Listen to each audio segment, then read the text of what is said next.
everybody is aware, we do have some construction going on site today with new lights getting put in. So hopefully we will not have a distraction, and it happens to be right behind Julian, where he is. So we're they've agreed to move out of that area for a little while, but I'm hoping that we don't get any interference. So we apologize if you do hear that background noise. So we have the recording that has started. I'm going to call the meeting to order for the Hartford Subcommittee of the MARB. It is November the 18th and the time is 10:02. I'm Kimberly Kennison. I'm the designee for Secretary McCaw. With me today is Christine Shaw, who is the designee for Treasurer Wooden. I do not have any opening remarks this morning. How about you, Christine? I do not. Thank you for asking. Good morning. So the first item on the agenda is to approve the minutes for October the 21st, and I am looking for a motion. So moved. Thank you, Christine. Thank you, Mark. Any discussion?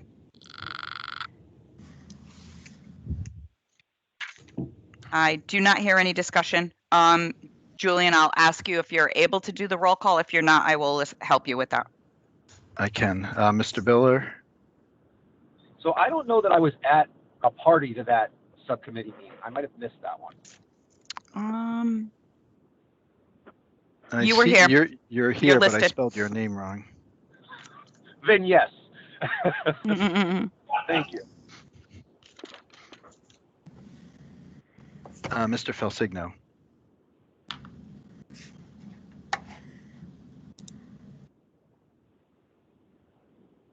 Stephen? Sorry. Yep. Sorry. I'll have to pass on that. I don't believe I was there. All right. Mr. White? Yes. Mr. Waxenberg? Yes. Ms. Shaw? Yes. And Ms. Kennison? Yes. And has Matt Brockman joined the meeting? Okay, that's everybody.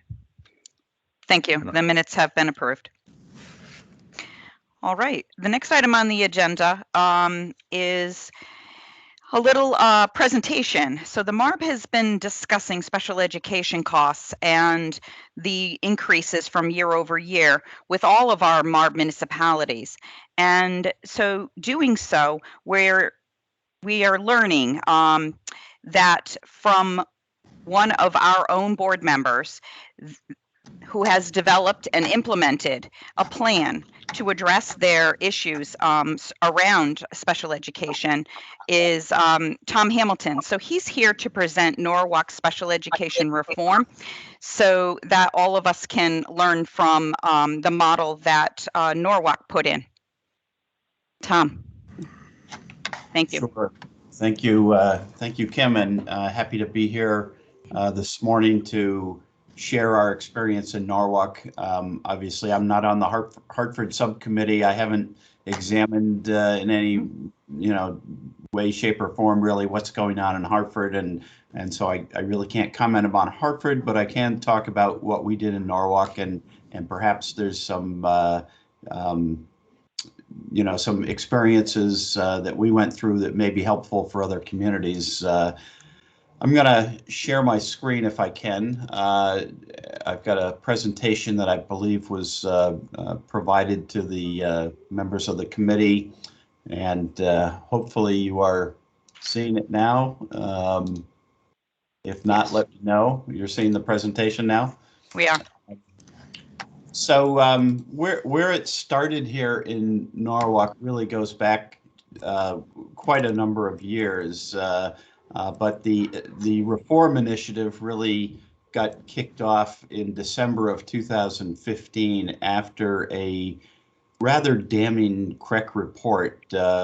We had our board had brought in CREC to do a evaluation of special education, and actually they had previously been brought in to do an evaluation in 2008, and then a follow-up evaluation in 2012, and then a follow-up evaluation in 2015. And the 2015 report was really extremely critical of the district, and found that the recommendations that had been made in the prior reports had not been implemented. And in fact, the situation had gotten worse, and they deemed it really to be critical and implored the district to act with urgency. And so that was really a wake-up call. There had been a change in leadership. A new superintendent had started a few months before that. There had been turnover. One of the issues, one of the problems, really, frankly, was the high turnover in leadership within the special education department. But it was really, the time was ripe in the district to really implement some systemic change. And there were problems really throughout the organization, up and down the department, both from a standpoint of the services that were being provided, as well as the financial oversight was really lacking. Frankly, when I got here in October of 2015, we did not have, really, we were flying blind. We didn't know how many students were outplaced. We didn't know where they were outplaced. We didn't know how much money the district had committed to.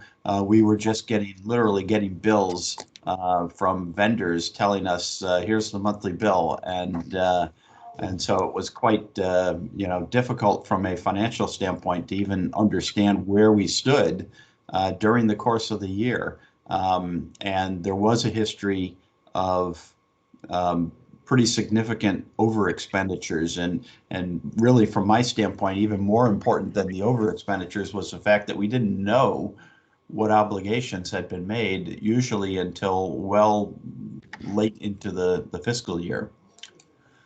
So the report identified 6 priority goals that needed to be accomplished in short order. I've listed them here.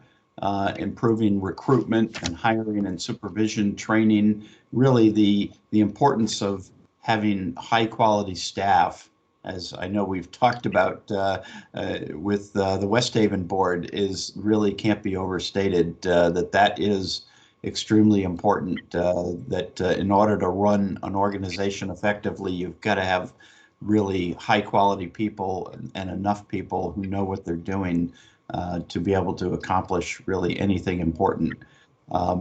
And the report, made recommendations about changing the organizational structure. It just was found that it was a very disorganized operation. I think one of the most important things that it found was that the Norwalk Board of Education did not provide a full continuum of services for our students. That really we relied far too heavily on one-on-one aides, frequently with one-on-one aides who were not adequately trained for what we were asking them to do, and then beyond that relied on outplacing students in outside schools. What we lacked was really the full continuum of special education services that our students are entitled to.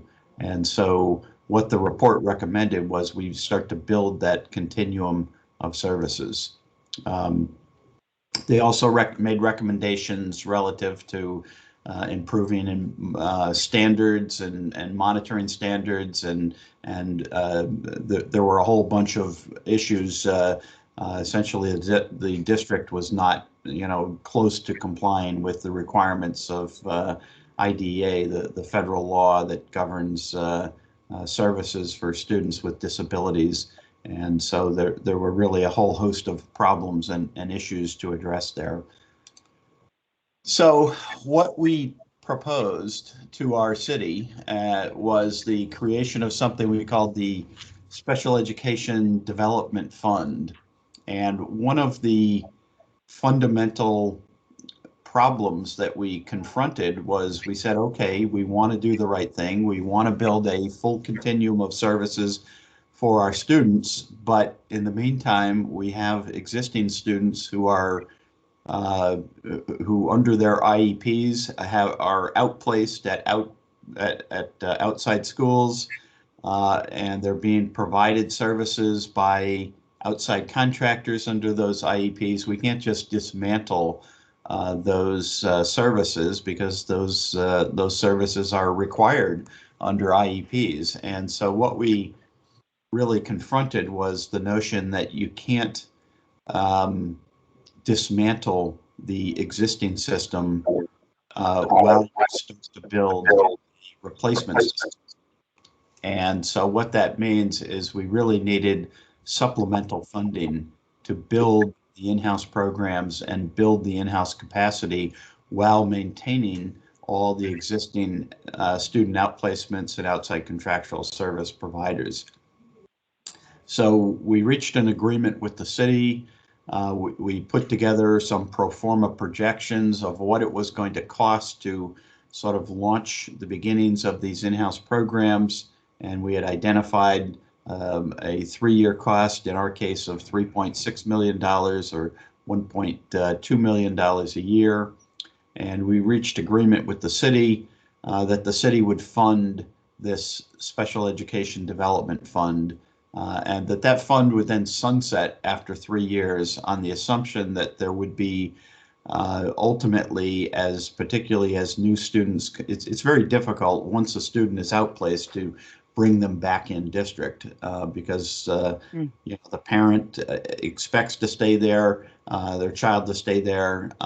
We obviously have to do what's in the best interest of the child, and it may not be in the best interest of the child to pull them out of a school where they're doing well. So really we were focused on new children as they were being identified and building services so that we could keep those children in district. But we did expect that as we built these programs, there would be savings on outplacement costs and savings on contracted services cost. So we did that, and I believe some of one of the backup pieces of information I provided you was a copy of the MOU that was developed between the city and the Norwalk Board of Education. So it was formalized into a formal document in our case. I would note that if other school districts are looking at this as a potential model, now is actually a terrific time to consider doing it with the ARP ESSER funding that's available to both municipalities and school districts.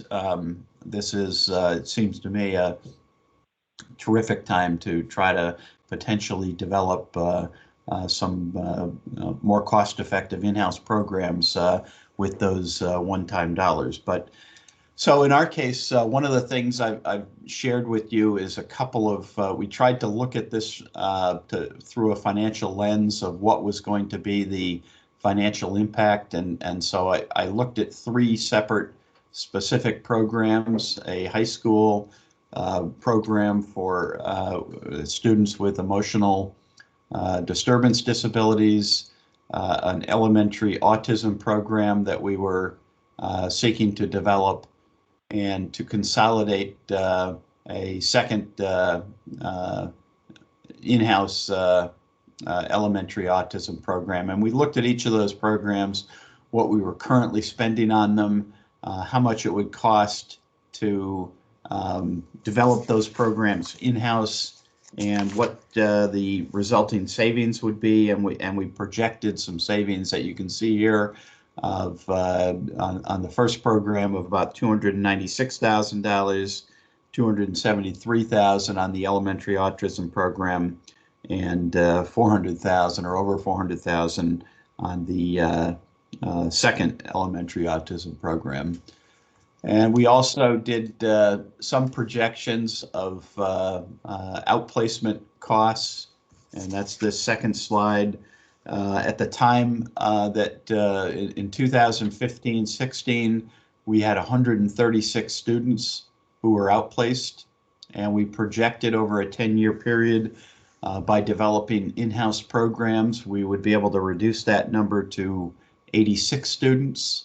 We made projections of what our existing outplacement cost was, and we knew generally how those costs had been escalating over year, and made projections of what that outplacement cost would be in the future, and then projected savings from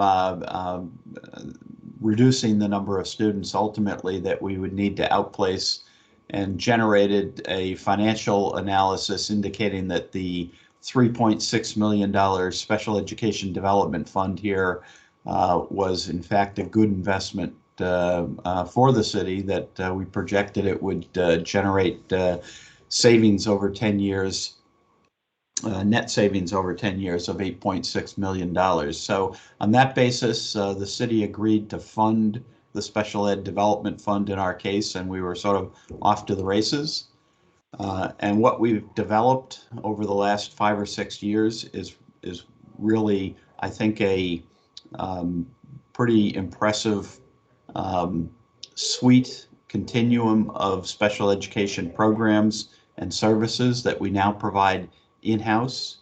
And I provided, I'm not going to go over them in detail, but I provided a description from our special education department of each of those programs. I've listed them here: elementary co-teaching model, as well as co-teaching models at the middle and high school levels is a very important component of what we offer. One of the things we're required to do is to provide special education services to our students in the least restrictive environment. And a co-teaching model puts special education teachers, as well as ancillary support staff, ABA therapists, and other related services, speech and language professionals and other professionals directly into classrooms, so that students can spend as much time as possible with their peers. The special education LEAP classroom is a autism classroom at the elementary level. The NEST program likewise is for elementary program and I believe middle school program for students with autism and other disabilities. The Success program, I believe, is focused more at the middle and high school level. We have special class programs at the elementary and high school levels. Project Search is a program for the high school students with pretty significant disabilities, as well as the Next Steps program, which is also a high school program that for 18 to 21-year-old students, and provides those students with services that they need to move on into the community. So again, I've provided, I think it's quite a few page description of each of those programs. I don't want to, spend too much time on them, because I'm certainly not the expert on those programs. Those are, our special education professionals who run those programs and designed those programs. But the point is that what we're providing now is just a much more comprehensive suite of programs that are available, so that we can avoid having to place students out as much as possible, and only in those cases where it's clear that we just don't have enough students, or the needs of the students are such that they really need to be provided out of district. So I've got a few slides here that are graphs, just to walk through them. One, what you can see is over this 5 or 6 year period, the number of students who have been identified as requiring special education services from the district has gone up. So we have not been, under identifying students. We have not been trying to deny students necessary services. In fact, we are identifying more students than ever as in need of special education services. But what we've seen over this 6 year period is the outplacements have dropped, and dropped quite considerably, from 137 students in 2015-16 to 66 students at the end of last school year. So that really far exceeded, I think I had been projecting in my original financial analysis, when we put the Special Education Development Fund proposal together, we had been projecting that that number would decline to 80 students or 85 students. So we've really far exceeded that original projection. Parent placement agreements have also declined, and these are indication of students really who were dissatisfied with the services that the district was providing and placed their student and went through due process, and ultimately the district was found to be obligated to accept those placements and to pay for those placements. So that is really not a particularly good measure or good metric, not one that we want to see a lot of, because it's an indication that the parent is dissatisfied and feels that the district's not meeting their child's needs. And so those have gone from 23 down to 6 in the last 5 years. Outside contracted services, we also spent a very significant amount of money on outside services for ABAs and other professionals, and we have significantly reduced our reliance on those outside services. As you can see, we had been spending $7 million a year on outside contracted services within special education. Last year, we spent just over $1.1 million a year on contracted services. So again, substantial savings in this area because we brought more services in-house, we hired more staff, and we now have the professionals on staff to provide those services and are not as reliant on outside contractors to do so. So it doesn't come without some cost. Obviously, these services require an increase in professionals within our special education department. And you can see we have increased the number of special education teachers over this period pretty substantially, 120 in 2021, and I think we're at about 134 special education teachers in 21-22. So the next graph just charts the special education teacher numbers with the contracted services numbers that I presented earlier. And this chart here looks at outplacements, again, going down while we've increased special education teacher ranks. And that really is the, let me stop sharing if I could, if I can figure out how to do that. So that really was our experience here in Norwalk. We think it was definitely a worthwhile effort. I absolutely think it requires strong leadership in the special education arena, that you can't do this successfully without having the right people at the top who know how to do this and can do this effectively. But I think it can be done, and I think ultimately it does allow us to serve our students, I think, more completely directly in district. And so I think certainly we had a good experience with this. I can't speak to other districts, and they may have other reasons for not wanting to go down this route, but for us, I think it was a success. So I'm happy to answer any questions and offer whatever help I can.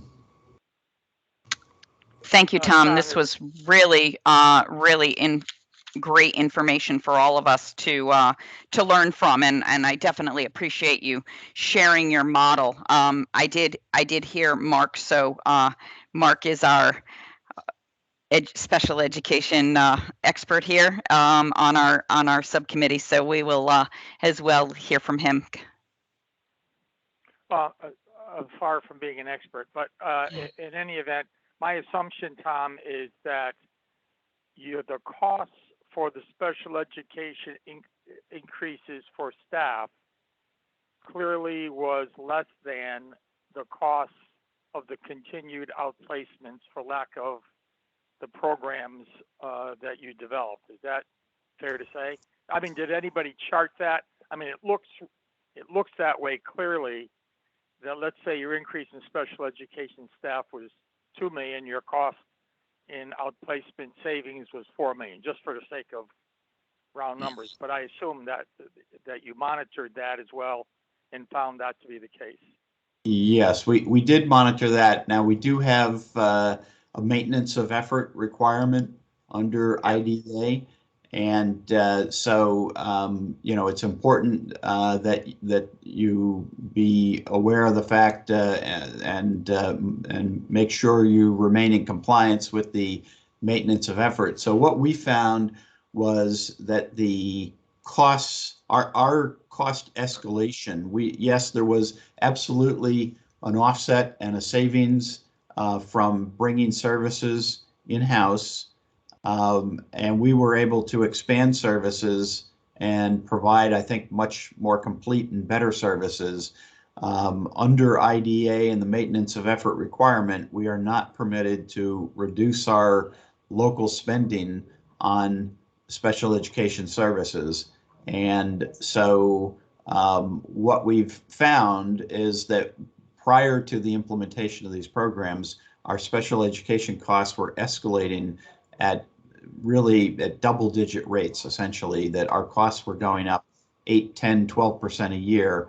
And by bringing services in-house, we've been able to bring that cost escalation down to essentially, 1 or 2%, essentially wage increase kind of increases. And that's what our experience has been. So we didn't have some gigantic drop in the total amount of money we were spending on special education, and we couldn't have a gigantic drop in the amount of money we're going to spend on special education, or we would have jeopardized our funding from the federal government.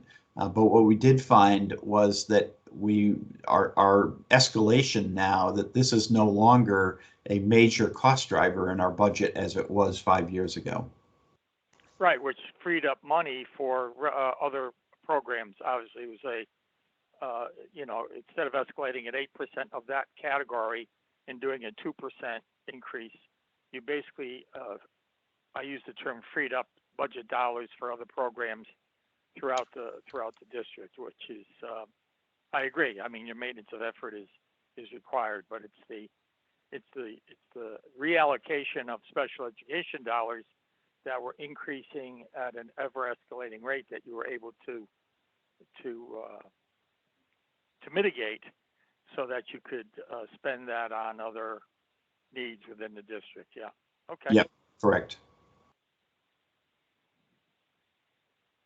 Any other questions? Christine, I figure you do. Thank you so much, Tom, for sharing this. It really draws into such sharp focus many of the questions we've been asking for the last couple of years about, where the opportunities are to achieve savings while continuing to provide these important services to children. I found really interesting the portion of your presentation related to average costs. And I'm just curious to know if the financial analysis, so that the baseline numbers that you presented, if there was ever any kind of further consideration of separating out variable costs from fixed costs and really trying to understand at what point can you achieve scale and kind of build capacity internally. I'm wondering if that was ever kind of part of the assessment of the resources that were necessary in order to provide comparable services in-house.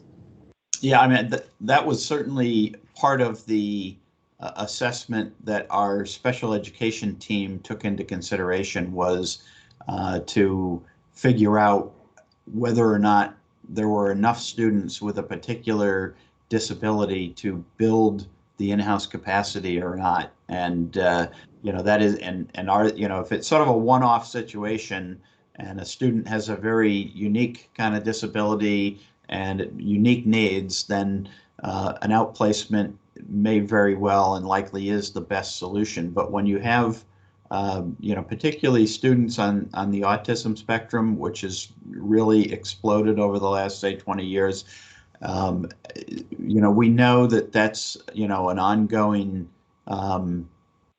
issue that we need to be able to provide services to those students. And so, as well as students with emotional disabilities, is another area where there's a growing number of students with these kinds of disabilities. And I think the third area that we've identified is students with dyslexia. And in the dyslexia area, we've developed using a dyslexia clinic that we are hoping and still working to, when it opened,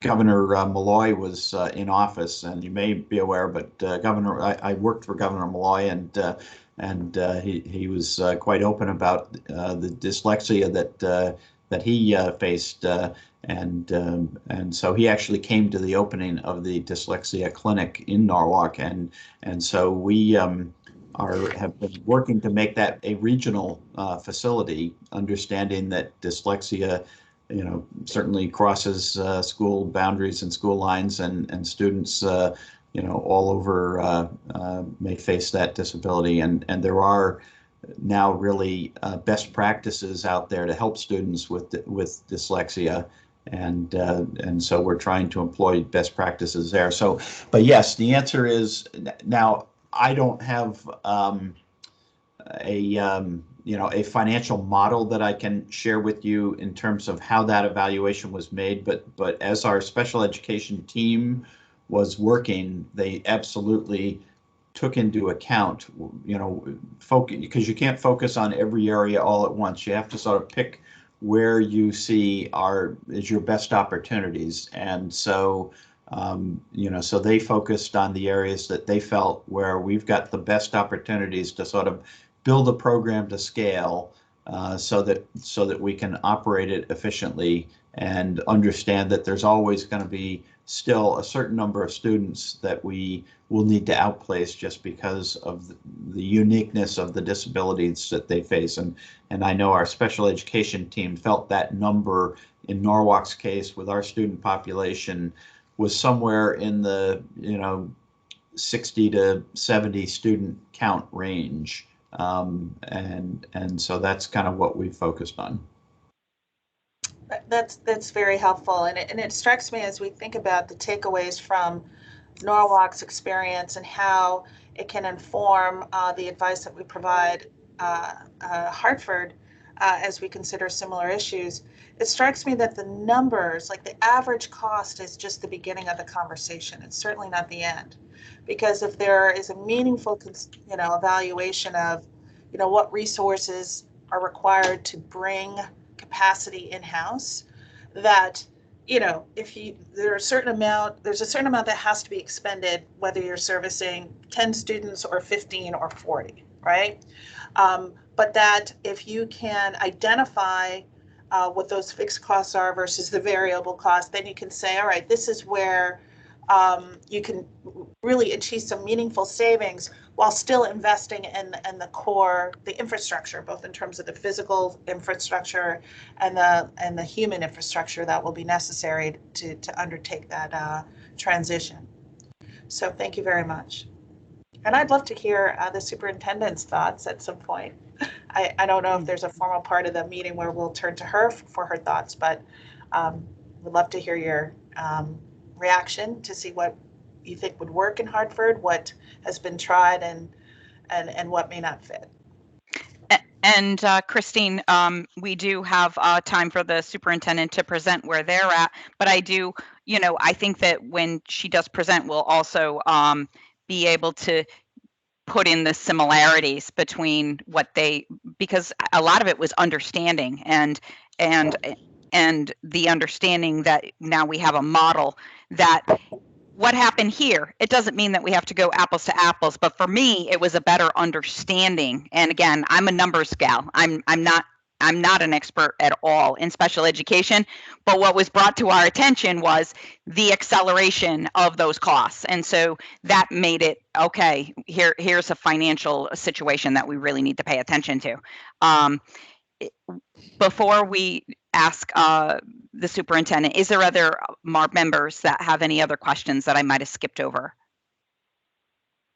Well, this is Mark again, just for a comment. Hartford and Norwalk obviously are not the same because of the choice, Right. the open choice of Hartford, which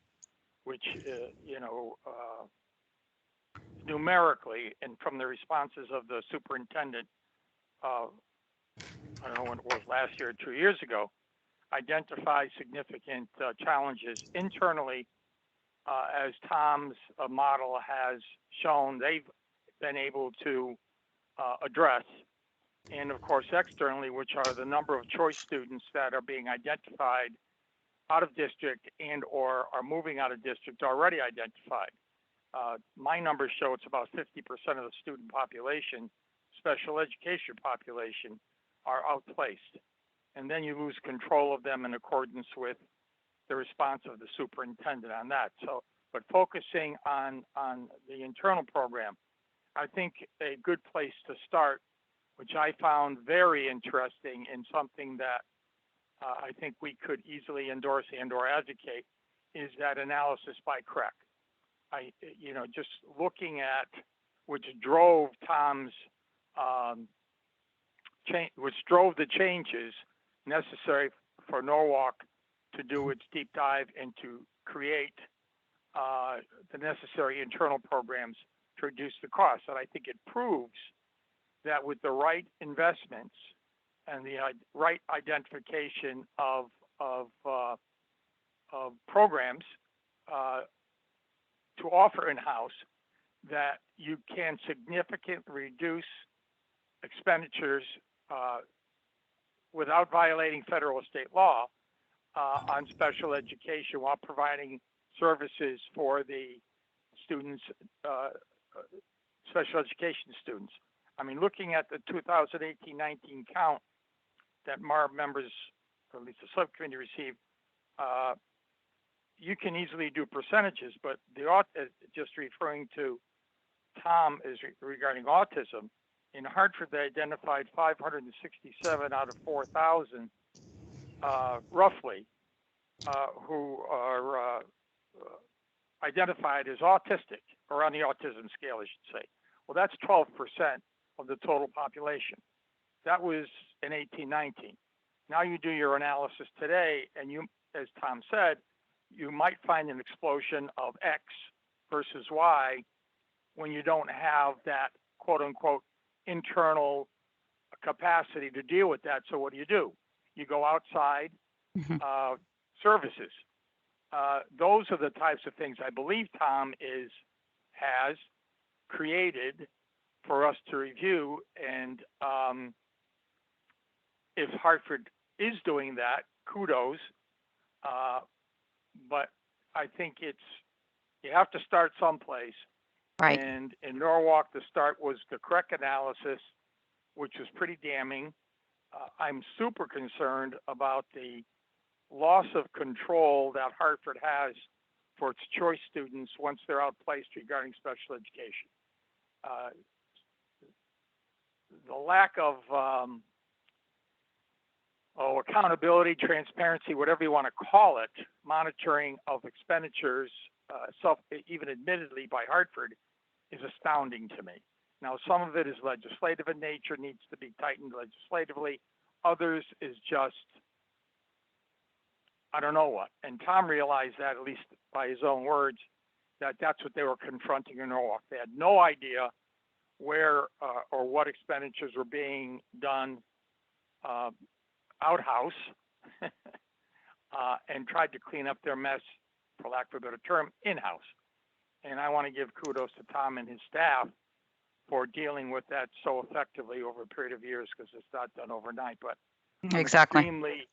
I'm extremely impressed by the internal operational commitment that they've made regarding special education and the success that they found over the past 5-6 years. Yeah, that's a good point, Mark. The one of the things we did early on was we added a position in the finance department, the Board of Ed finance department, that was specifically focused on gathering, monitoring, and keeping track of all of our contracts, all of our special ed contracts, because those contracts, the practice had been literally these contracts were signed usually 6, 8, 9 months after the school year had started, which was totally ridiculous. And so we had to really, enforce that whenever an IEP provided that a student was to be outplaced, that contract needed to be drafted and signed essentially immediately. It needed to get to finance. It needed to be encumbered in our financial system. We needed to have that so that we would have real-time insight. We, need to know now how many students are outplaced and know what those bills are to the end of the school year, so we can accurately project how much money we're going to spend. Are we going to be on budget, be under budget, be over budget? If so, by how much? And we didn't know that. We did not know that. We were blind until we got to the end of the year when we got our last, set of invoices in July. And that's when we know how much money we spent in the prior year. And that was totally unacceptable. And it also meant our filing for the excess cost grant was not as complete as it could have been, which meant we were losing out on state reimbursement, on excess cost reimbursement. So that is a critical part to managing these outplacements effectively. That is a really good point to make there, is having not only somebody on the special ed side looking at the programmatic side of it, but also on the finance side, and not just trying to leave it and including all parts of it from the financial perspective, literally to help special education and to align it with the budget. That's a great point. And if I can just add that at the end of the day, greater focus on the financial aspects of this challenge will allow for better, consistent special education for these children in the long run. So I don't separate the two. No. But was also very important, Christine, as you're mentioning, is that you were able to expand your program and provide better services to these students, and they're with their peers and maybe even siblings. So that is that is really important. Is the student and the student service. Any other questions for Tom today?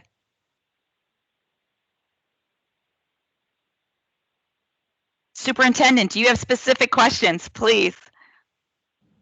I actually have a question around their choice ecosystem.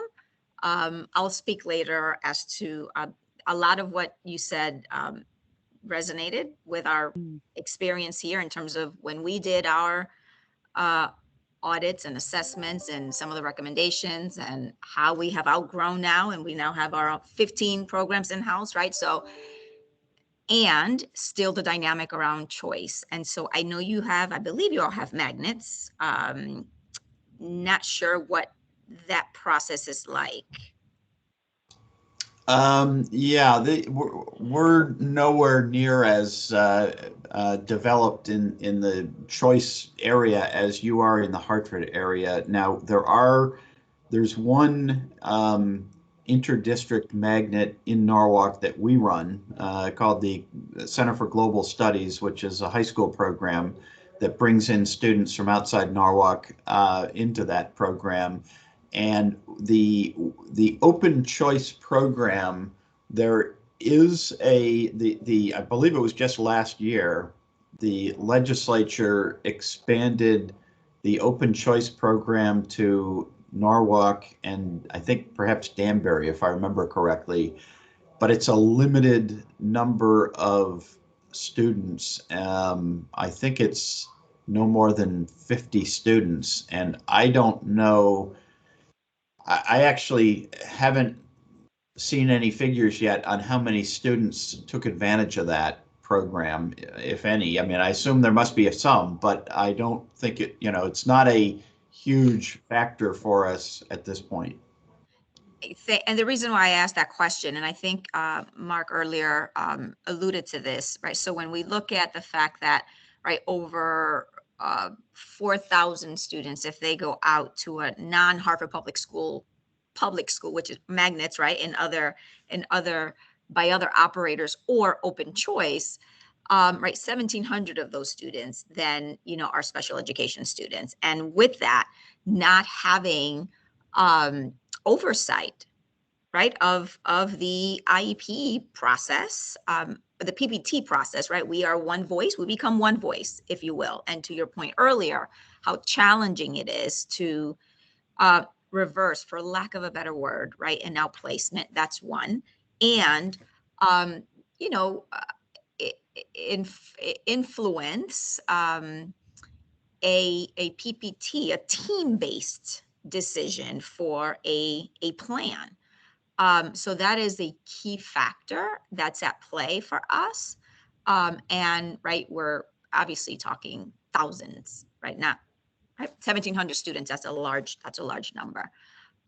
So that was the one question that I had, because it is still it is the most complex one for us that potentially should require legislation. Yeah, I don't think we have anything comparable to that situation down here, at least yet. So. Well, I think, getting back to that, and it like Tom says, yet, because you do have the Bridgeports of the world and the Waterburys of the world as well. So, getting back to legislation, there's no doubt in my mind that the involvement in the PPT process, there is some statutory requirements, if you will, that allows the local, especially in charter schools, to be part of that PPT process. There is obviously confusion and that issue about involvement for open choice students on the receiving district or magnet. But the issue that we could discuss the legislation another date, but you need to be able to address the issue of the sending district and open choice being able to participate in the IEP of that choice student at the district, at the receiving district and or school for the development of the IEP, as well as prior to any outplacement, the in-house program or the program of the sending school district must be considered prior to the outplacement. For example, Tom mentioned they have an autistic and dyslexia program in their that they've developed. Well, if you get a magnet or a receiving district and they have to outplace because they don't have such a program, but Hartford has developed such a program, it's a Hartford student. It's cheaper for I don't want to say cheaper, but it is cheaper and it's as advantageous for the student programmatically to go back to Hartford as the quote unquote outplacement for those services than to be placed in autism school 1 someplace else is going to cost $55,000 a year. And that requires legislation as well as the mandating of the sewer. And I do think that these types of statistics in Hartford's escalating costs of special ed can show the legislative body that it's necessary to take these actions. Because as Tom said, and I truly believe, open choices are going to expand even further. At what increments, I don't know. But if you don't address the special education costs, Tom's done a great job internally. But if you can't control it externally, then his cost drivers are going to be something that creep into his budget that he can't control, which is wrong. So that's my 2 cents of the issue for right now on that. But again, I want to commend Tom for Norwalk's creation here. And keep in mind the difficulty that, right now he's on the other end of the spectrum as, the superintendent is trying to travel that difficult road. So, I know it's an ongoing relook. I think that, it's, as you said, you have to have the monitoring along the way. But like tackling any kind of, for me, audit findings or findings that you found with IED, did I say that right? I don't know, probably not. But that, to get people on board to make change is a huge investment of time, energy, and programmatic building. So this is, I'm sure it feels a lot better to be on the other end of this down the road, Yeah. Tom, than where the superintendent is probably still struggling with this every day. So I, if I may, I just want to Please. Remind us all that we've shared before with this group where we are in our efforts to ensure that we do have a continuum of services, right? And so I can, at the next meeting, reshare all of our in-district programming, right? That all our 14 in-district programming, one at the, which is the 18 to 22, and that cover across all grade levels, the different needs, and the bulk of the programming, 10 of those are, our iGoal programs, and Thomas referenced right around the autistic spectrum and the needs there, which we have found, have increased over the years. That is our largest cohort, with 181 students being served in those 10 programs across our district. We have our RISE program. Those are 4 in-district programs. And those are for students that need, that are, need of social and emotional and behavioral supports. And then, of course, our STEP program, which I believe Thomas also referenced, that's the 18 to 22. And we have found that we needed to expand those programs. And so 2 of those are coming on board, and those are aligned. And we have partnered with the state and DAS along our school construction. So we do have 2 new programs that will be opening in alignment with our construction project. So I just wanted to remind us that we do have a total of 286 students currently that we are servicing across all of our 15 in-district programs that were designed right throughout the years to do exactly what Thomas has described. Reduce right, the number of students that were outplaced. We believe strongly that our students should be part of their local community. And, this is something else that these programs aim to do. And that, of course, is within the entire continuum of supports, right? This is only on the further side of the continuum, right? Students that need a higher level of service. But before that happens, right, there is a continuum that starts with consultation and support facilitation, co-teaching, which Thomas, explained as well. So would be more than happy to revisit some of that content and where we are as well. But the challenge still does remain what we talked about with regard to the fact that we have a seat at magnet PPT, right? Planning and placement team meetings. We do not have the capacity to do that in open choice settings. And so we would need an entire team, and having a representative does not always mean that, right, a student will return back home. I also want to remind us of that. We attend the magnet PPTs, and whenever there is a request, or not a request, but an actual data defined need for an outplacement, we do speak about the programs that we do have in-house and offer for that program to be, explored by the entire team and the family. At the end of the day, right, it is a team-based decision. So it feels like it's this fine line, but for our students, right, open choice students and students in Hartford Public Schools, in our neighborhoods, and in our own magnets that we operate. We do have, right, those 15 programs that we're sure to continue to have students participate in if they require that individualized plan.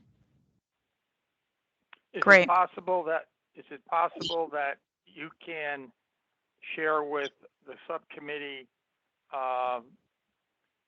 if you have seen a decrease of it? I'm talking about in-house now.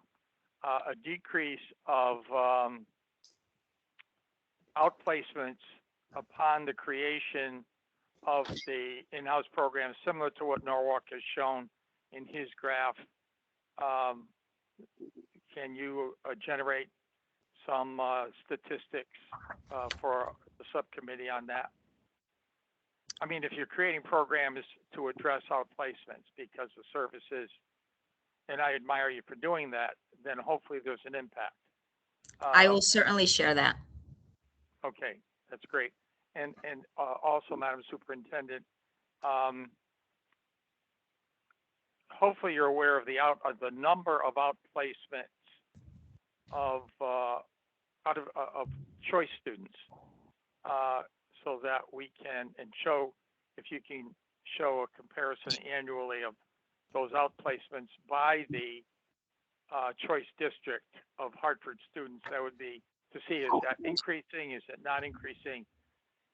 Because I do agree with you that a seat at the table is not being necessarily decision maker, but mandating looking at in-district programs prior to outplacement by a PPT would at least give an arrow in your quiver to say you can't just send the student to this autism program. We have one in Hartford that must be considered rather than the outplacement. That type of thing is what I'm talking about, but we can talk about that in the future. Correct. And I guess included in that, as we start to talk about that, would also be the plan. And I think that I did see in your ESSER fund that you're going to present to us today, is that you did put an investment into these programs. The special education, you're allotting money for special education. There were special education staff. The investment that I referenced last time we talked was a partnership with Effective School Solutions. And it was specifically to address students at the higher tier of needing supports so that we can begin to prime ourselves to open or develop additional programs. What has shifted, which I referenced last time to you, was the need that we have for students who are manifesting more extensive and intensified behavioral needs. And, you know, the intent was for year one to begin to develop programs in-house, and those clinicians had to be shifted so that they can provide immediate clinical respite supports. And so that has been postponed now by 1 year so that we can leverage that contract, that clinical support in schools, and not necessarily servicing special education students, right? Regular education students that have had an increase in the need of their social, emotional, and mental health needs. Yeah. What is the receptivity on the issue similar to what Norwalk undertook, which was a correct analysis of the program that I think at one time we discussed as a subcommittee the necessity to have a deep dive into the program, including the open choice by a quote unquote consultant. They used crack. To do similar study that was done in Norwalk. So if I heard Mr. Thomas correctly, I believe this was also a study into programmatic effectiveness. That is, am I correct, Mr. Hamilton? Yes, absolutely. Yes. Yeah. Which for us is, I think we're talking about something different. I think, we have a continuum of services and programming. The issue here is more so around the financial sustainability, right, and the impact. We have had another study that we did, and I shared that with you. I can reshare it again, that spoke to ensuring that there is a stronger continuum of supports, which over the last 3 years, right, we have been working on. And we also, if you recall, had the state, I think they changed their name, but the Connecticut School Finance Project also do a deep dive into the expenses behind all of it. So I'm not saying that there is no receptiveness here. However, if I reflect on what I heard from Mr. Hamilton, we have had several over the years before I became superintendent and when I became superintendent. And we have been responding to that, right? Hence the almost double in the amount of in-district programs that have been created. So to the extent that it could be a look at, I'm not sure what.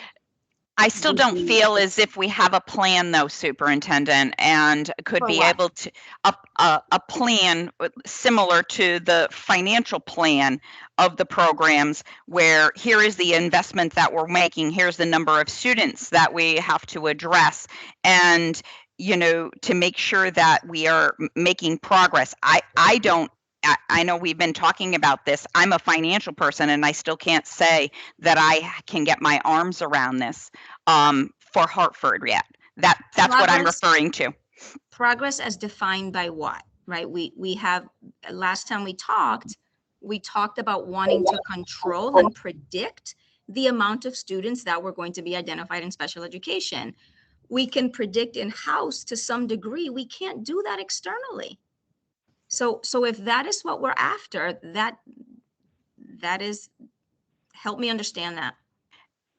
Well, there are many pieces and many different structures that you have as far as special education is concerned, school of choice. And to be able to even plot out that that this is it's exploding, as we heard, with autism. And even if we just carve out specific areas that you had already mentioned that you've made progress in, even though it's verbally mentioned, I still do not have a handle when I get the big numbers of dollars and I see that it is still increasing, that we've literally pulled back the layer to really understand, okay, we thought it was going to increase by 5% based on the trend. However, it's really increasing by 8%. And I'm trying to move the new students into in district and have a program that will bring them in district, and knowing that those that are sitting out there are never probably going to come back home again.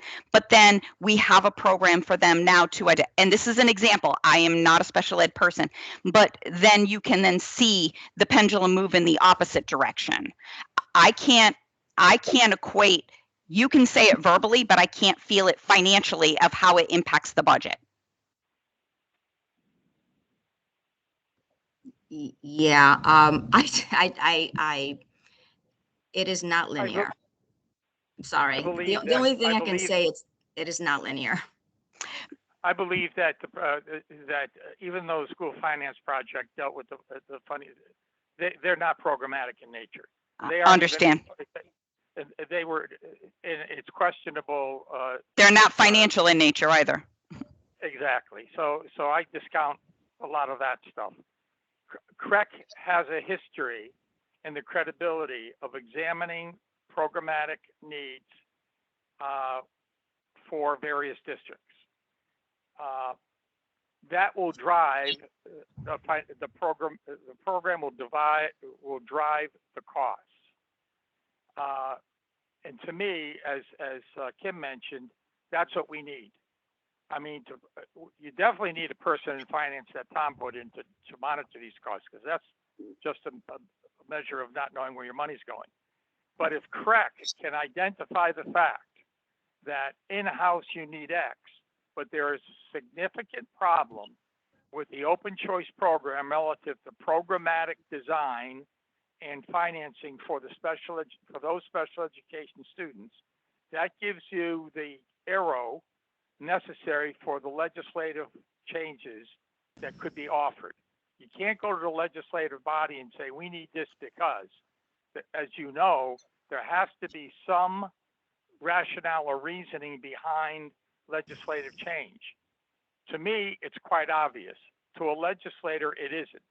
And to gain the credibility, you would need an analysis, if you will, or a programmatic deep dive by CREC for the special education population in Hartford, including its open choice people, to be able, for Hartford to be able to go to the Education Committee and say, we need legislation that gives us more authority in the IEP creation for our open choice students where it's lacking now, and the opportunity to bring students in-house to our programs prior to outplacement.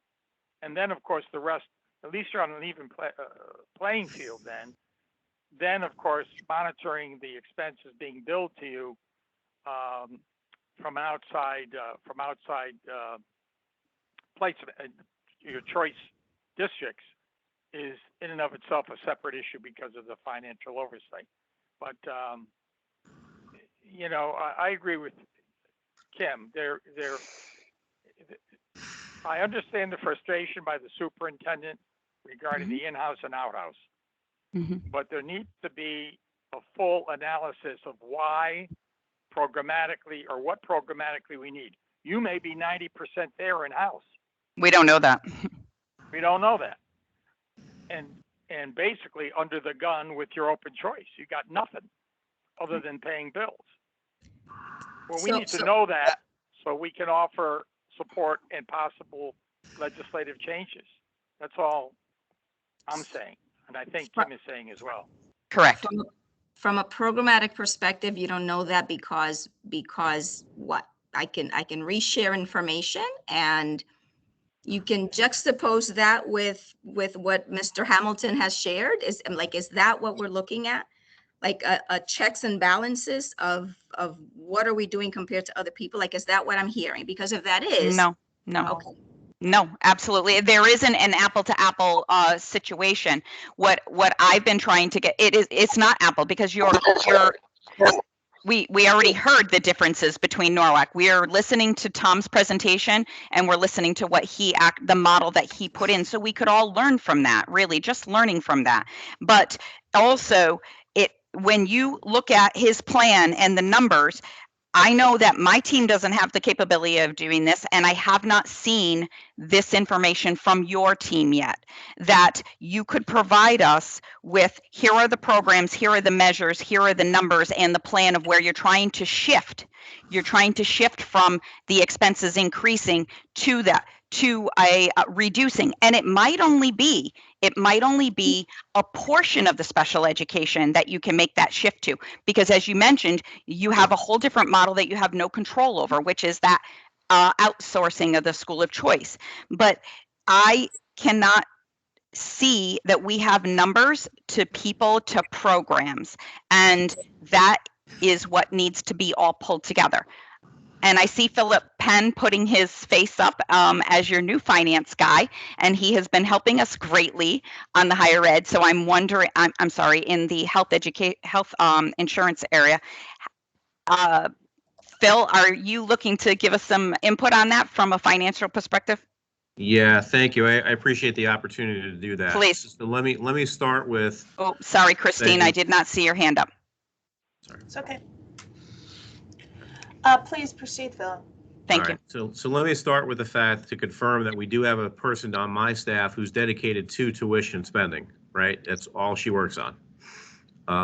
So Terry Ann Booley does a terrific job of not just monitoring our expenses and keeping me posted on sort of what's transpiring as these invoices come in. As Mr. Hamilton pointed out, I mean, there is a time crunch that you typically will see these start coming in after October 1st, once official enrollments get established. What she's doing for me is compiling a list of all the renewals that come in to see how those renewals compare with the prior year.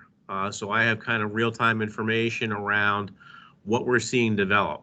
Now, one of the things that didn't come up was that she also plays a key role in challenging invoices, right? We don't necessarily just accept every invoice as gospel.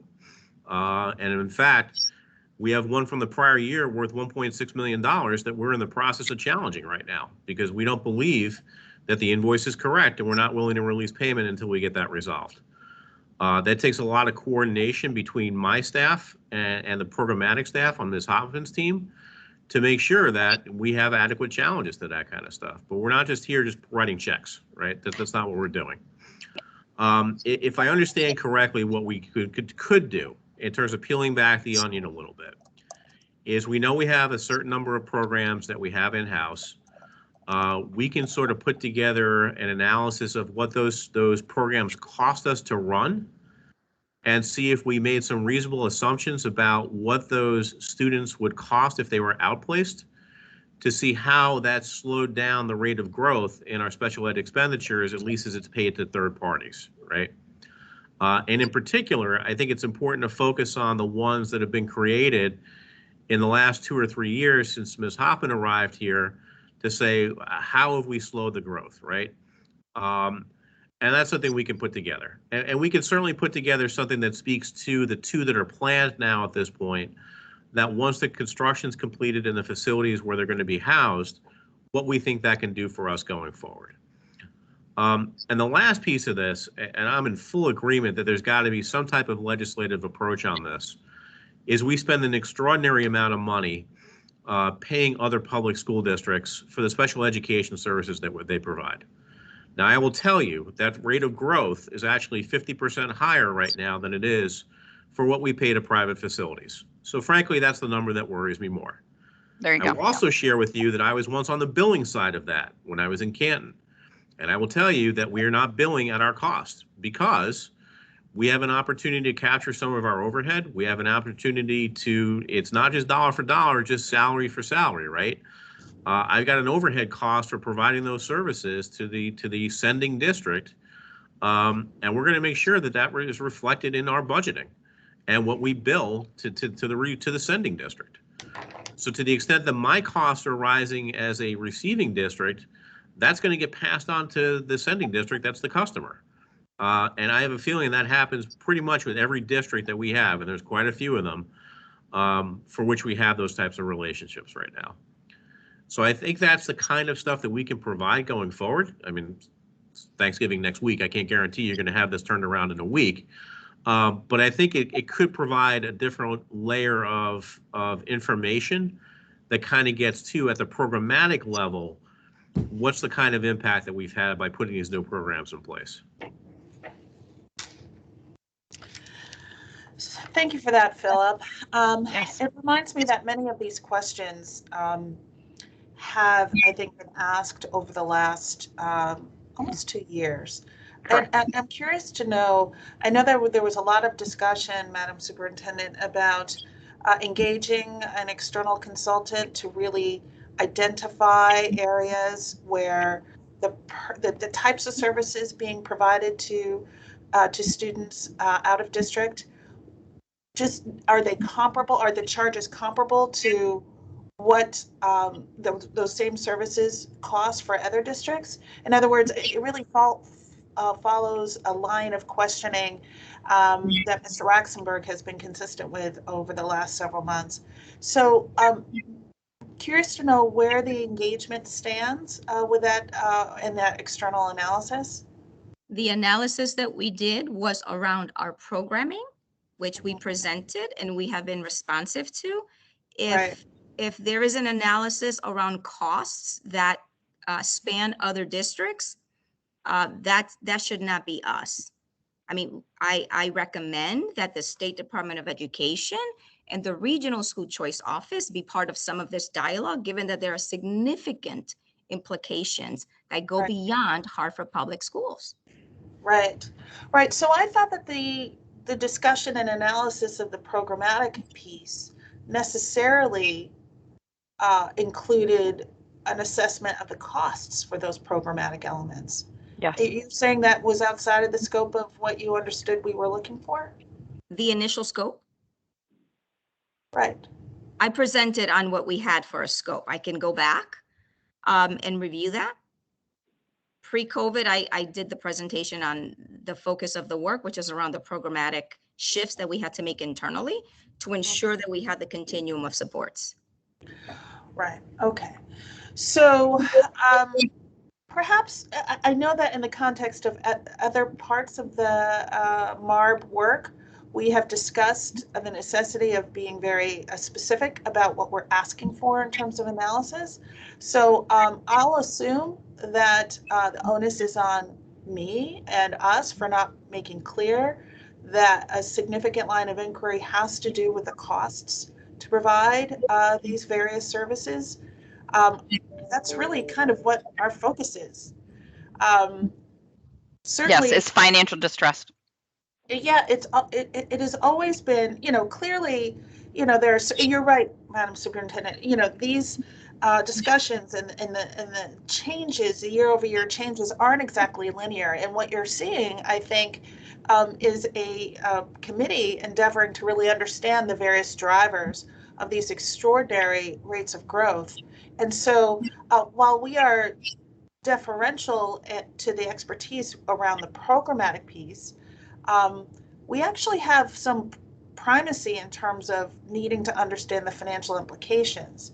And so that's where I think, and I don't want to, just put this all on you. I suspect that we can be very, very clear as a committee in terms of what kind of analysis. Philip began the process by describing some kinds of assessment that he realizes could be helpful to our deliberations. But I think, and I turn this to Madam Chair, also, perhaps we ought to huddle and talk about the very focus with the benefit of the insights and expertise of our committee members, Mr. Hamilton and Mr. Waxenberg. But let's not, I just feel like there's a terrible imprecision in the kinds of questions and analysis we're seeking. And so rather than, just keep on asking questions month after month, let's just sit down and kind of derive a list of what points we need resolved. I agree, Christine, entirely. I think that we should, as a committee, come together and draft a letter to the superintendent of what our request actually is, so that this way it will be crystal clear from all members as well as the superintendent of what kind of analysis that we need. So I'm gonna. Sorry. Can I just okay, say hold. that with the CFO being on the line, is Yes. it possible that you could do an analysis of special education costs internally over the past 3 years? Let's say that the total cost for special education in Hartford, I have a number here of 18 million or whatever the number is. I don't have it directly in front of me. Obviously cumulative for all Hartford students. Is it possible that you could break down the cost of your special education students for the past X years?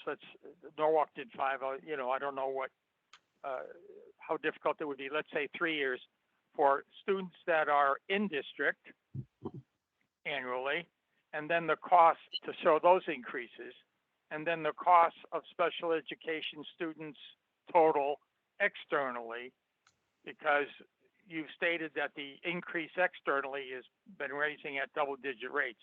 If we look at the total of the two, then you can do the deep dive and say, okay, why is it increasing? Maybe there's just one district that's increasing at a 50%, but you know what I'm saying? Is it possible to get those two numbers to compare to show the rate of increase for the choice part of your special education account and the in-district special education account over the past X years, 3 years, whatever? May I respond to that? Yes, Phil. I think you already have it. I had sent along an exhibit that breaks out all of those costs for the last 5 years. I have Tom's, I may, if you could resend it, I don't have it, but I'll let the chairperson speak to that. I'm Okay. just looking at that as a starting point, and Yeah. then you do the deep dive and you say why.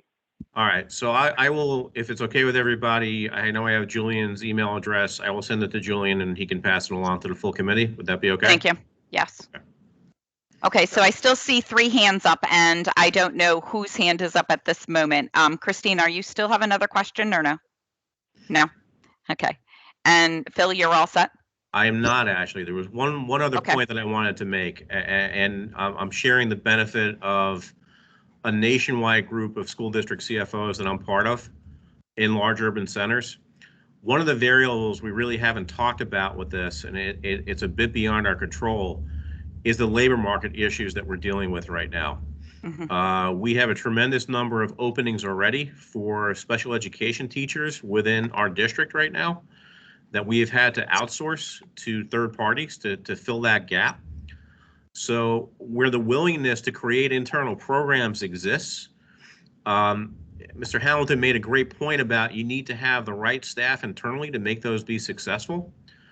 I have concerns about being able to staff those programs going forward, right? And unless we see something in the way of a major reversal of where we are at the labor market pool, that will remain challenging no matter what our intent is internally until we can get those people on board. Understand. Again, a lot of times when you're doing planning and you're planning out budgets, there are a lot of, estimates that you have to build within, and hopefully that this is only a short-term need. We don't know if it is a short-term or a long-term need, but I don't think that it would derail good strategic planning in this area. Superintendent, do you have further question because your hand is up? Yes, just a clarifying question regarding the data that we had previously shared, which I think speaks to what Mr. Waxenberger discussed. We had even shared the data by disability as well. And so we can update all of those data points again that show not just by disability, internally, externally, magnet, open choice, and even charters. And so we can Chief Penn, we can add that. We have a deck already that we have shared, but we can add the last year, 2 years. But we don't want it in a PowerPoint presentation, Superintendent. I do want to see a similar data to the financial that would then tie to your budget. That is, I believe, Okay. what Chief Penn spoke about. Okay. Kim, Bob White. I have Yes, my Bob. hand up. I'm sorry, I didn't see that. Forgive me. Oh, okay. There it is. Just just a question to echo what Christine said, that MARB needs to be a little more focused in the questions. I agree. On what we have. But I'd also like to give some context to it, because I sense some frustration by the superintendent, and I can understand. We've got to deal with the elephant in the room. I mean, we're asking for projections on a program which to a large extent is out of the district's control. And we got to deal with that. And we can't plan around the edges mainly. So I would suggest that we've all said this requires a legislative solution. I think the MARB, with the help of the district, ought to just point the legislative points that need to be changed to give the school more control, give the district more control over the out of district spending. And then we gather data to support that. Right now, it seems we're gathering data and, we'll figure out what we're going to use it for later. Let's at least put it into that context and kind of have a commitment to bring it to the legislature. I mean, we've got a bully pulpit, not much more than that, but I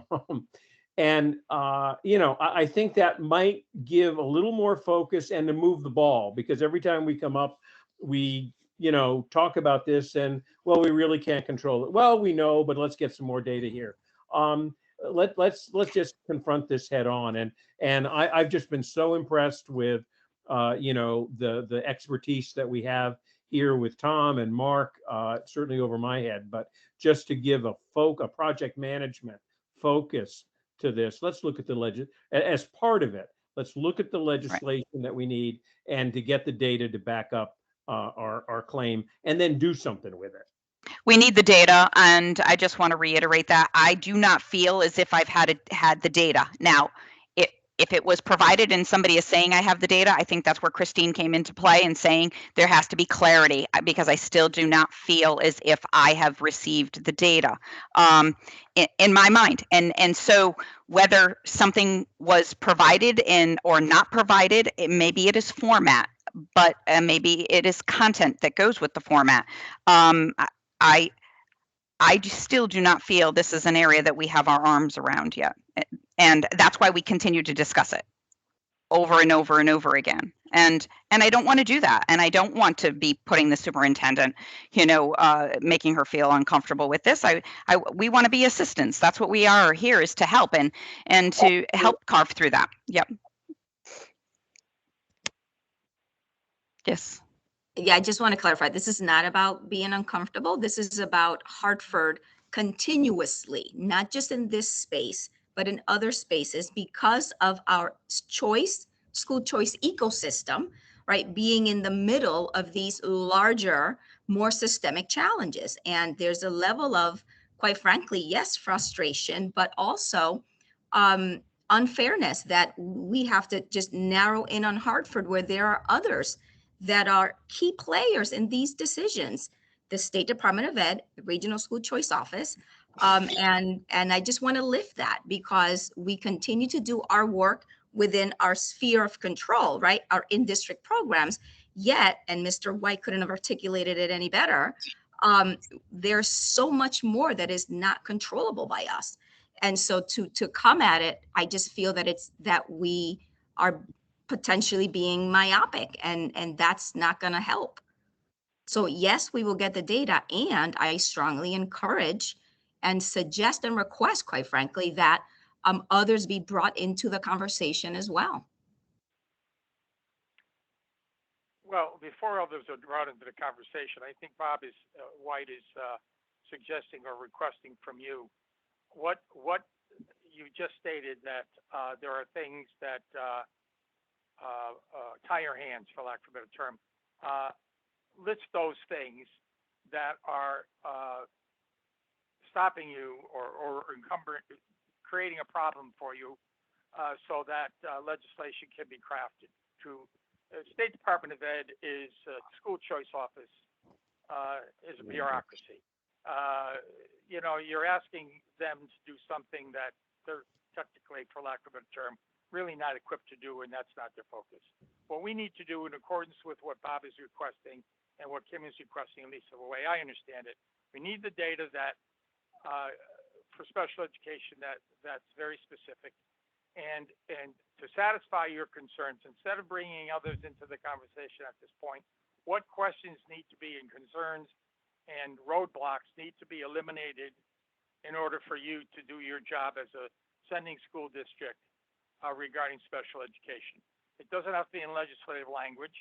Just say we need a seat at the table. We need opportunities for X. We need Y. We need Z, which will drive the finances, hopefully, as well as the program. So I agree with Bob. If you can, in order to provide the data that will be requested by Kim again, just a listing of things that are obstacles for you in this area would be great for us to see.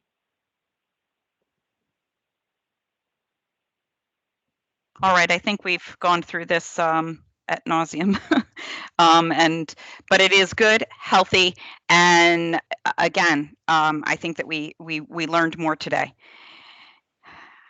Unless anybody objects, Bob, I see your hand up, but if anybody objects, I'm ready to move on to the next item on the agenda.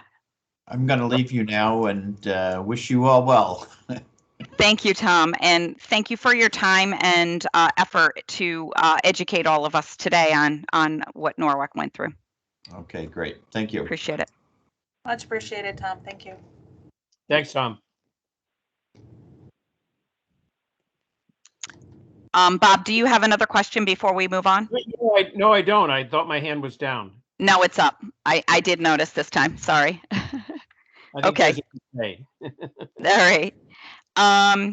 So the next item on the agenda is the Board of Ed health insurance consultant, and I'm going to ask Julian to provide an update on that topic since we last met. Or Well, is it Phil? I'm sorry, but I think it's us. No, It's us. yeah, we don't have new data to present or discuss. The scope, based on the scope of what the subcommittee is looking at now. It's beyond what I think the original discussion was, which was essentially how did the two different analyses arrive at such divergent conclusions about the potential impact of a transition to the partnership.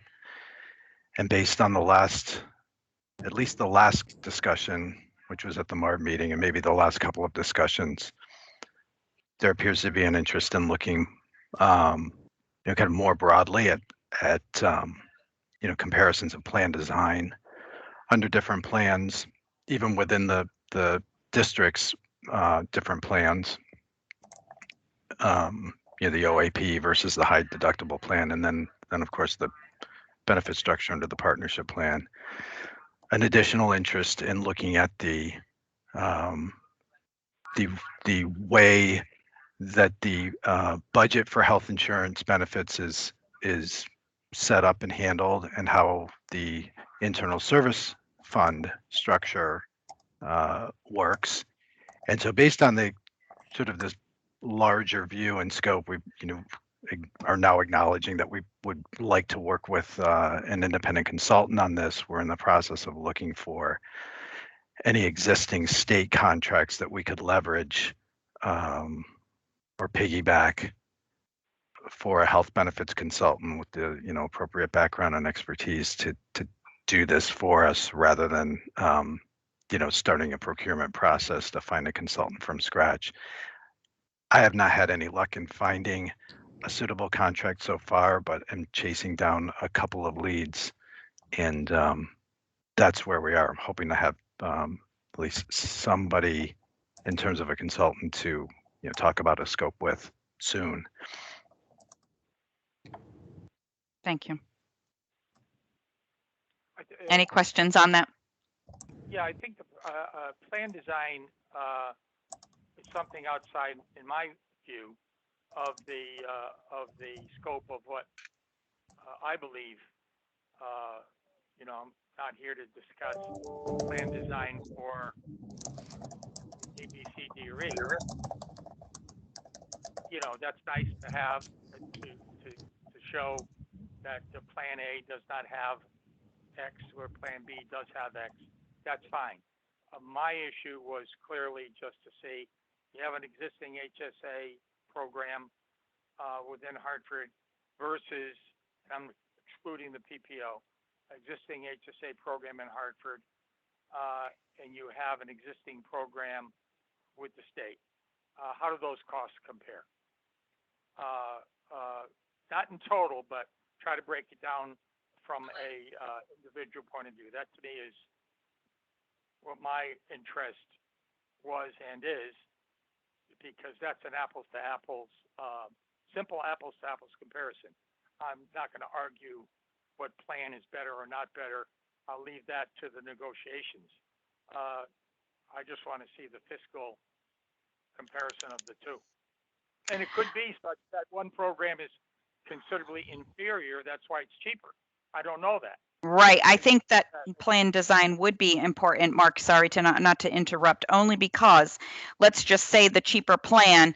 And if we're going to make the argument that, or folks are going to say, or a recommendation that the partnership plan should be considered, as we saw from one analysis, that I think the plan design, just to make sure not just a cost apple to apples, is that are they, in order to shift, are they doing without? And sometimes we'll find that things cost more because they have a Cadillac plan, but we wouldn't want them to,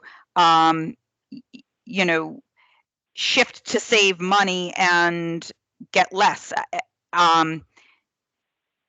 I would want to make that awareness that and I'm not saying, okay, prescriptions are $50 for it doesn't have to be granular, but I do think at the high level, somebody should be able to say if they're similar. Oh yeah, I agree. Okay. I agree. I mean, you always question whether or not, why is this cheaper than that? Right. Because you don't get obstetrics or whatever in Plan A where you do get it in Plan B. Well, then that's the reason. I agree. Yeah, and with that said, Mark, I'm looking back to, our earlier days when we had a subcommittee meeting, and forget me, my senior moment is happening at this moment, and that is that we actually had folks from the public, and I think it was a union, that was very concerned when they moved from one plan to another and voicing their thoughts. Christine and I had spoke up to make sure, I think it was in Hartford as well, to make sure that people provided education to these folks when they may not be educated as to exactly what they're getting. And that is not fair for folks to be able to understand that. And so I don't want to be in that position again. If somebody is saying there's a $7 million savings, does that $7 million savings mean that they're going to do without X, Y, and Z, or their copays are going to go up? I think that's really important, Mark. Yeah, I agree. We did that in West Okay. Haven. We Okay. mandated that there be an educate. I think it was with the teachers. Okay. There be meetings with the teachers prior to. Yeah. Okay. Thank you. Thank you. Your memory is better than mine. Well, today. So I do want to look at cost, and I do want to look at plan, just even at a high level, cursory level. So that one, we will still work on and keep the we'll keep the members updated on our progress at our next meeting. So is there any other discussion around this? All right, I think we can then shift from the Board of Education over to the mitigation measures with the city. And Jennifer, are you going to update us? Yes, good morning, everyone. Thank you for your time today. We have our mitigation factors in front of you today. We continue to progress on our items on our sheet here. I'll just touch on the highlights and then answer any questions that you might have.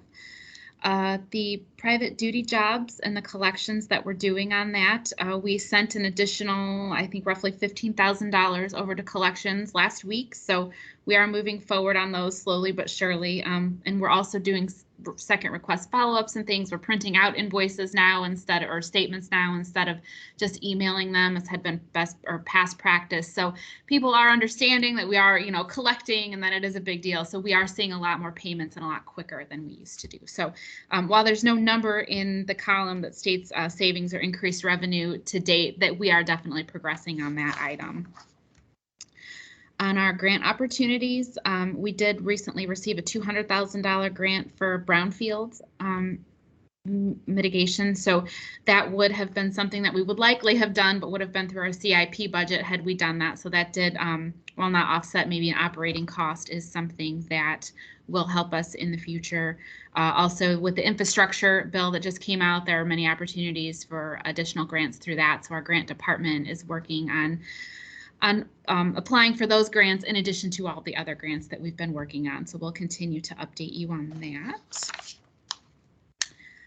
In our workers' comp arena, we have recently put forth they call it PMA 24, which if you're injured on the job, instead of, being injured but not really knowing if you should, go to the doctor or not go to the doctor, and then come back a week later and decide that now it hurts, and we should have gone to the doctor, we have this 24-hour triage nurse. So if you get hurt on the job, you go back to the office and you call a nurse, and the nurse says, ice it, go to urgent care, go to the ER, whatever it is. Because of this new program that allows people to immediately report it, or not, we've always had a program, right, that allows you to immediately report it, but now that they have access to call a nurse immediately, we've actually seen a substantial decrease in our number of workers' comp claims that have been coming through, which has been great. And we're also seeing a decrease in the amount each claim has cost us by about 20%. So we think that putting this is just at DPW right now.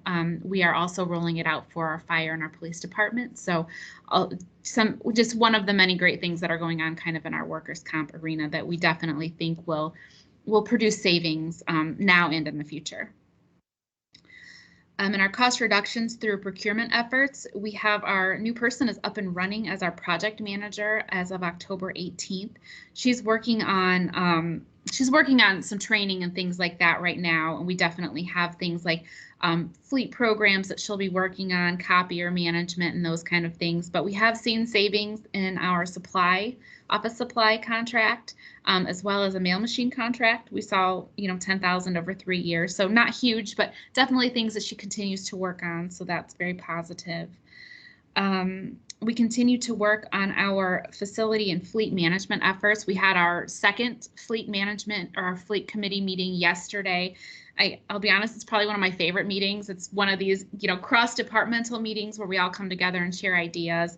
It's been great. We, found that, maybe one group wasn't using their cars. So now instead of buying new cars, we're just going to repurpose some old cars that folks weren't using. So just sitting around a table cross-departmentally and having these conversations has proven time well spent. So we, again, don't have a number in here right now, but we definitely see that as an ongoing effort, and we should see additional savings.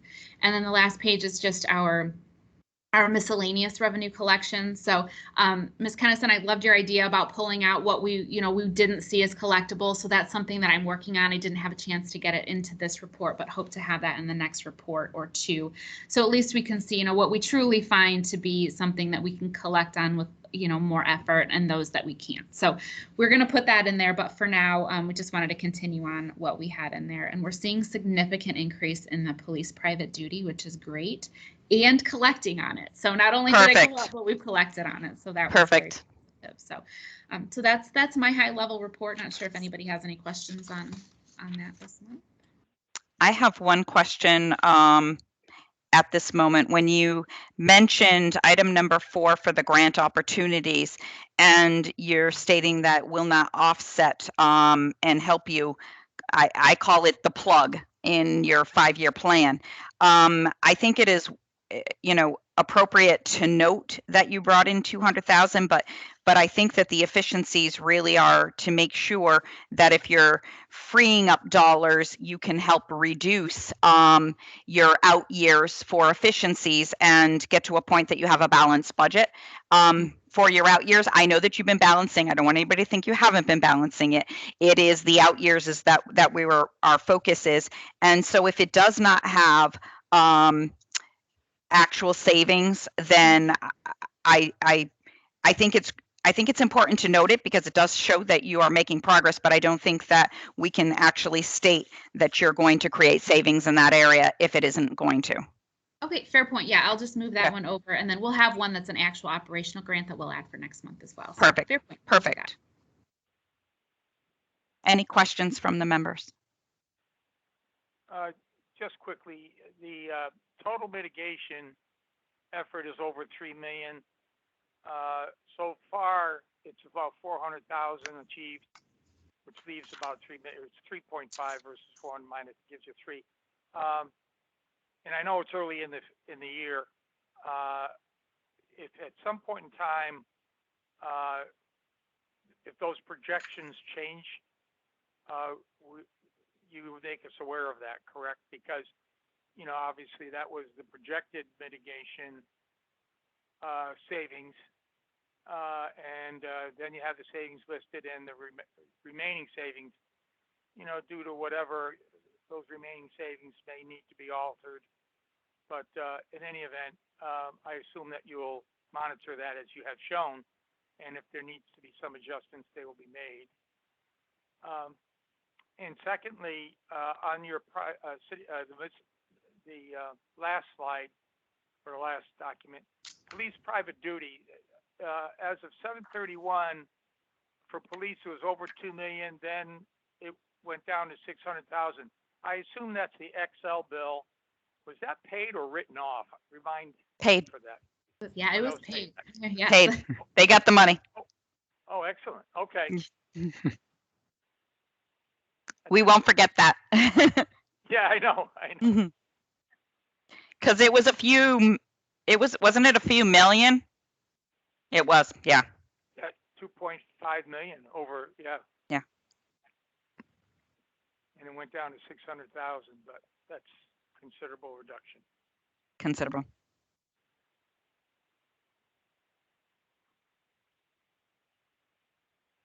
Any other questions? I have a quick question if the members Yes. have had a chance to ask theirs. On the triage nurse line, Jen, you might have mentioned it and I might have missed it, but when was that implemented? Oh, I'm sorry. Which one's the triage nurse? I'm sorry, forgive me. Kimmy. That's under item 6 on page 3. It's Thank you. within the workers' comp area. Okay. I believe DPW started in August.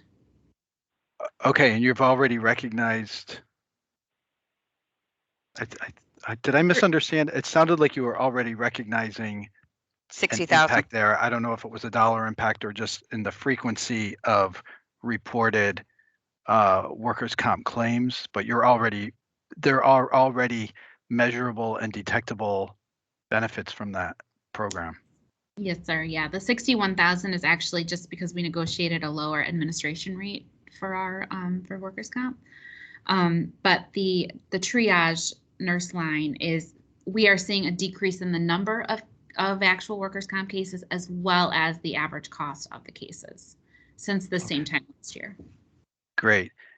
That's great. And then just to clarify again for myself, and I'm sure I've asked you this multiple times and you've patiently answered multiple times. The projected savings of 3.5 million is not needed to balance the current year's budget. No. It's a target.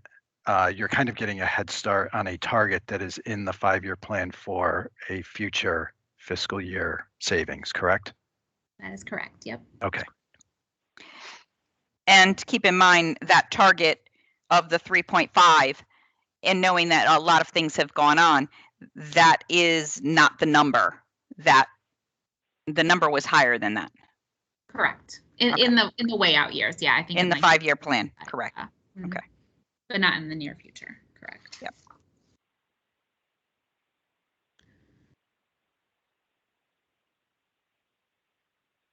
Any other questions?